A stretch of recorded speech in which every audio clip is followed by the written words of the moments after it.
नमस्कार. 8:30च्या बातमीपत्रात मी योगेश कोलते आपलं स्वागत करतो. सुरुवातीला एक नजर ठळक बातम्यांवर. संसद अधिवेशनाचा आज शेवटचा दिवस. सततच्या गोंधळामुळे संपूर्ण कामकाजावर पाणी.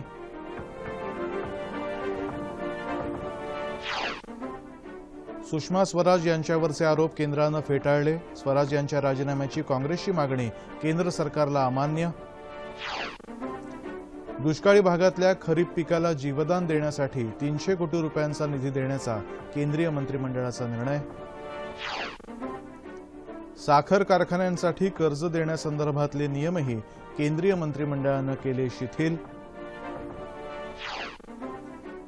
दहीहंडीला साहसी खेळाचा दर्जा देण्याचा राज्य शासनाचा निर्णय.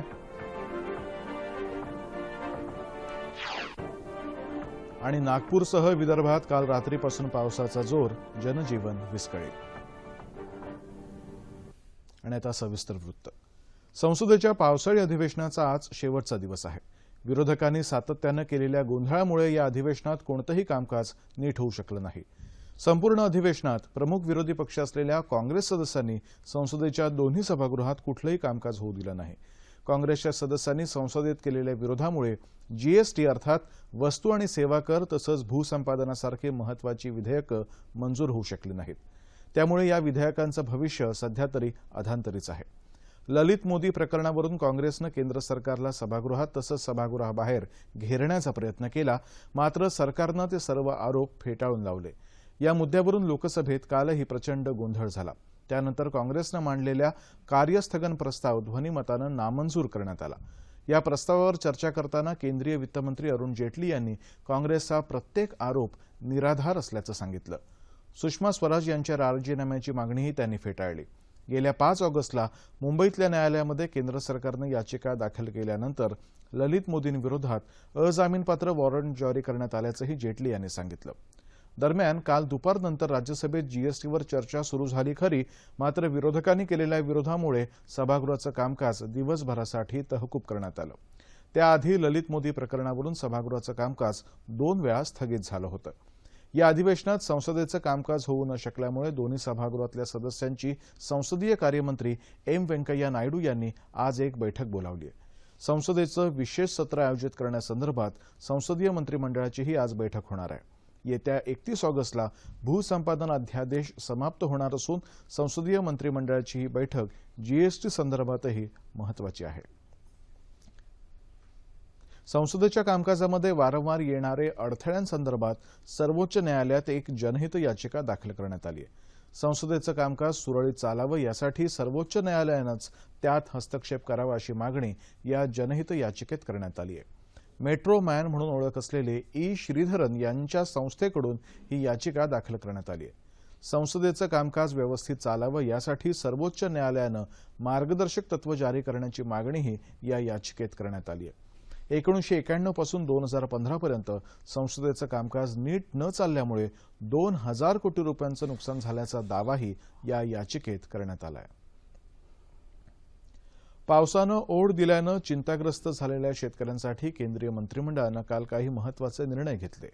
देशाच्या ज्या भागामध्ये पावसानं ओढ दिली आहे तिथली खरीपाची पिकं आणि फळबागा वाचवण्यासाठी 300 कोटी रुपयांचं अर्थसहाय्य केंद्र सरकार करणार आहे. याशिवाय साखर उद्योगालाही 6000 कोटी रुपयांचं कर्ज देण्याचा निर्णय काल घेण्यात आला. त्यामुळे साखर कारखानदारांना शेतकऱ्यांची देणी भागवता येतील. कमी पाऊसमान असलेल्या क्षेत्रामध्ये शेतकऱ्यांना डिझेलसाठी अनुदान देण्याचा निर्णयही काल घेण्यात आला. पंतप्रधान नरेंद्र मोदी यांच्या प्रमुख उपस्थितीत ही बैठक पार पडली. भाज्या, फळं आणि कडधान्यांच्या किमती घसरल्यानं जुलै महिन्यात चलन फुगवट्याच्या दरामध्ये 3.78% घट झाली आहे. गेल्या वर्षी याच काळात हा दर 7.39% इतका होता. जुलै महिन्यात अन्नधान्यावर आधारित चलन फुगवट्याचा दर 2.15% इतका होता. भाजीपाला आणि फळांच्या किमती कमी झाल्या असल्या तरी डाळी आणि इतर प्रथिनयुक्त पदार्थांच्या किमती चढ्याच आहेत. जागतिक बाजारामध्ये कच्च्या तेलाच्या किमती सातत्यानं घसरत असल्यानं आगामी काळातही चलन फुगवट्याचा दर नियंत्रणात राहील अशी अपेक्षा केंद्रीय वित्त सचिव राजीव मेहश्री यांनी व्यक्त केली आहे. दरम्यान उत्पादन कामात सुधारणा झाल्यानं जून महिन्यामध्ये औद्योगिक उत्पादनाचा दर 3.8% वर पोहोचला. गेल्या 4 महिन्यातला हा वधारलेला दर आहे. मात्र गेल्या वर्षी जून महिन्यात हा दर 4.3% इतका होता. मुंबईत सर्वसामान्यांना परवडणारी घरं बांधण्यासाठी शिवशाही पुनर्वसन प्रकल्पाला 500 कोटी रुपयांचा निधी देण्याचे आदेश मुख्यमंत्री देवेंद्र फडणवीस यांनी दिले आहेत. झोपडपट्टी पुनर्वसन प्राधिकरणाच्या निधीतून ही रक्कम दिली जाईल. झोपडपट्टी असलेल्या खाजगी जमिनीच्या मालकांना आधी 3 महिन्यांच्या आत पुनर्वसन योजना सादर करायची संधी दिली जाईल. त्यानंतर जमिनीचं नियमानुसार संपादन केलं जाईल. शासकीय आणि निमशासकीय जमिनीवरील झोपडीधारकांना यासाठी 6 महिन्यांची मुदत दिली जाईल.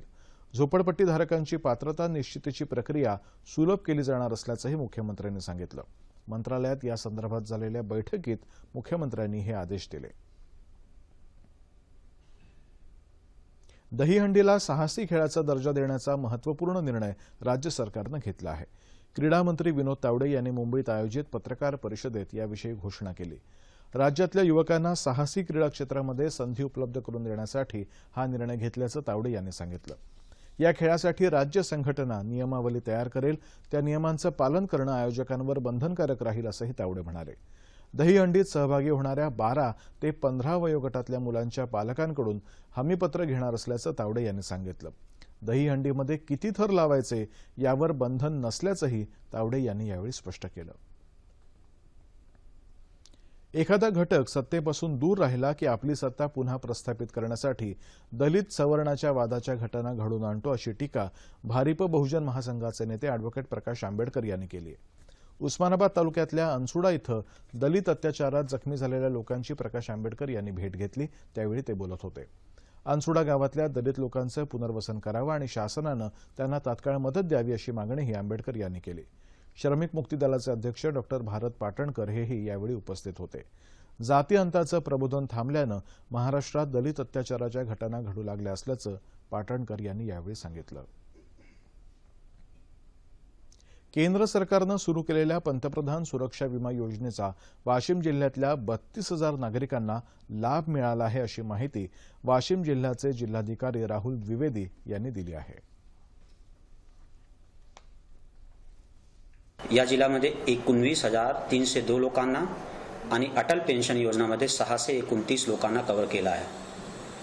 तरीही प्रशासनाकडून लोकांशी एक अपील राहील की त्यांनी ही जी योजना आहे ते खूपच चांगली योजना आहे.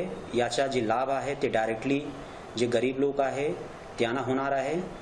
तर माझी त्यांच्याशी हेच विनंती राहील की त्यांनी हे जे 4ही स्कीम आहे त्यांची पात्रताप्रमाणे हे 4ही स्कीमचे फायदा घ्यावे.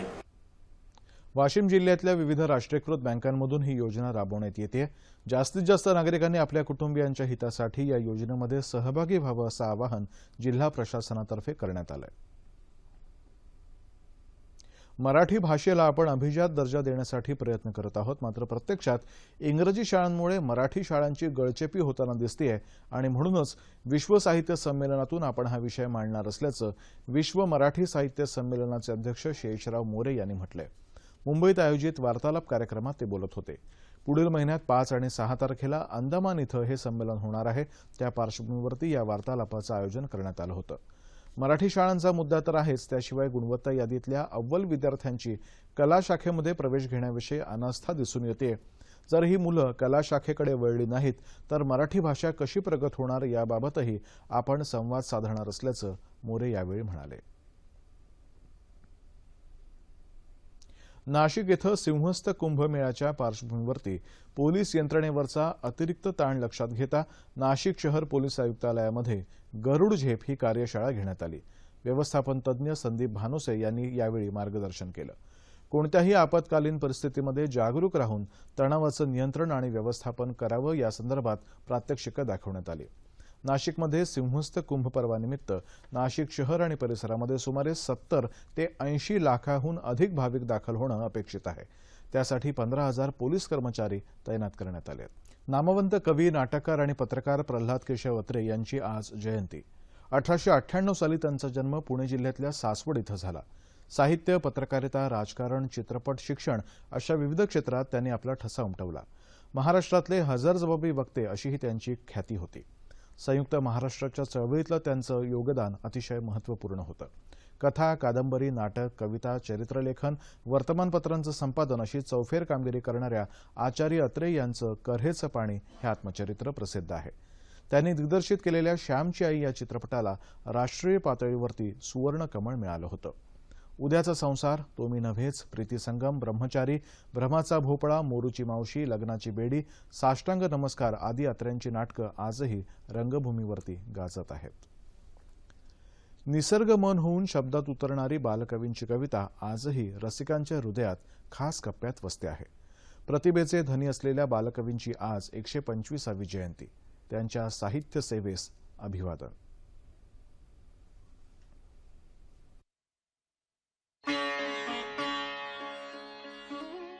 निसर्ग कवी म्हणून रसिक मानसात लाडकं ठरलेलं व्यक्तिमत्व म्हणजेच बालकवी. खरं तर त्यांची कविता नुसतीच निसर्ग वर्णन नव्हती, तर ती खुद्द निसर्ग होऊन स्वतःला उलगडू पाहणारी, विलक्षण तरल, तेव्हाच गडद अशी टोकदारी होती. निसर्ग प्रतिमांचा चपखल उपयोग करून खूप काही सांगणारी, मोहवणारी होती. खरं तर आहे, म्हणूनच आजही ती रसिकांना कवेत घेते. आनंदी आनंद गडे, इकडे तिकडे चोहीकडे, वरती खाली मोद भरे, वायू संगे मोद फिरे. एकीकडं असं आनंदानं उत्फुल्ल चैतन्यानं भरले, पण तर दुसरीकडे कोठून येते मला कळेना उदासीनता ही हृदयाला, काय बोचते ते समजेना हृदयाच्या अंतर्हृदयाला.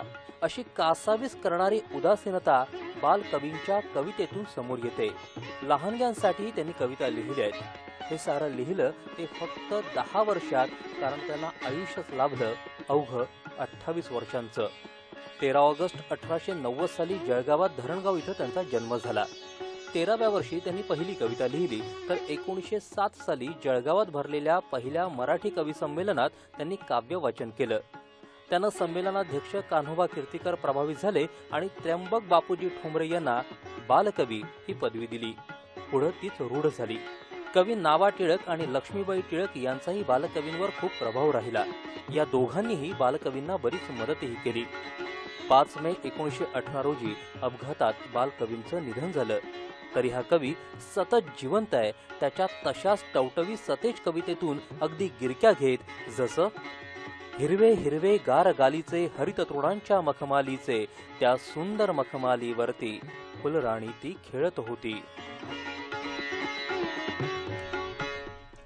आणि आता बातमी क्रिकेटची. भारत आणि श्रीलंका यांच्या 3 कसोटी क्रिकेट सामन्यांच्या मालिकेतला पहिला सामना काल श्रीलंकेतल्या गॉल इथं सुरू झाला. दिवस अखेर भारताच्या 2 गडी बाद 128 धावा झाल्या. भारताच्या डावाची सुरुवात काहीशी खराब झाली. सलामीला आलेला लोकेश राहुल 7 धावा करून तंबूत परतला. रोहित शर्मालाही मोठी धावसंख्या उभारता आली नाही. मात्र शिखर धवनच्या नाबाद 53 आणि विराट कोहलीच्या नाबाद 45 धावांमुळे भारताचा डाव सावरला. नाणेफेक जिंकून प्रथम फलंदाजी करताना भारताच्या भेदक गोलंदाजीसमोर श्रीलंकेचा डाव अवघ्या 183 धावांतच आटोपला. अँजेला मॅथ्यूजच्या 64 आणि चंदिमलच्या 59 धावा वगळत्या श्रीलंकेचा एकही फलंदाज खेळपट्टीवर टिकू शकला नाही. भारताच्या आर अश्विननं 6 गडी बाद केले. नागपूरसह विदर्भाच्या बहुतांश भागांमध्ये काल रात्रीपासून पावसानं जोर धरलाय. येत्या 24 तासातही अतिवृष्टी होण्याचा इशारा हवामान विभागानं दिला आहे. पश्चिम बंगाल, आंध्र प्रदेश आणि ओदिशा परिसरात कमी दाबाचा पट्टा निर्माण झालाय. छत्तीसगड, मध्य प्रदेश मार्गे विदर्भाच्या दिशेनं तो पुढे सरकतोय. त्यामुळे आजही विदर्भात जोरदार पाऊस पडण्याची शक्यता आहे. जून महिन्यातल्या पहिल्या पावसानंतर नागपुरात पहिल्यांदाच असा धोधो पाऊस कोसळत आहे. महाल भागामध्ये इमारतीची भिंत पडली, तर मानकापूर आणि दीक्षाभूमी परिसरामध्ये झाडं उन्मळून पडल्याचं वृत्त आहे. येत्या 48 तासांमध्ये कोकण आणि विदर्भात बहुतांश ठिकाणी, तर मध्य महाराष्ट्र आणि मराठवाड्यात काही ठिकाणी पाऊस पडेल असा अंदाज आहे. याच काळामध्ये कोकण आणि विदर्भात मात्र तुरळक ठिकाणी मुसळधार पावसाचा इशारा हवामान विभागानं दिला आहे. आणि आता ठळक बातम्या पुन्हा एकदा. संसद अधिवेशनाचा आजचा शेवटचा दिवस. सततच्या गोंधळामुळे संपूर्ण कामकाजावर पाणी. सुषमा स्वराज यांच्यावरचे आरोप केंद्रानं फेटाळले. स्वराज यांच्या राजीनाम्याची काँग्रेसची मागणी केंद्र सरकारला अमान्य. दुष्काळी भागातल्या खरीप पिकाला जीवदान देण्यासाठी 300 कोटी रुपयांचा निधी देण्याची केंद्रीय मंत्रिमंडळाची घोषणा. साखर कारखान्यांसाठी कर्ज देण्यासंदर्भातले नियमही केंद्रीय मंत्रिमंडळानं केले शिथिल. दहीहंडीला साहसी खेळाचा दर्जा देण्याचा राज्य शासनाचा निर्णय. आणि नागपूरसह विदर्भात काल रात्रीपासून पावसाचा जोर, जनजीवनही विस्कळीत. याबरोबरच हे बातमीपत्र संपलं. पुन्हा भेटूया दुपारी 2:30 वाजता सह्याद्री वाहिनीवर. नमस्कार.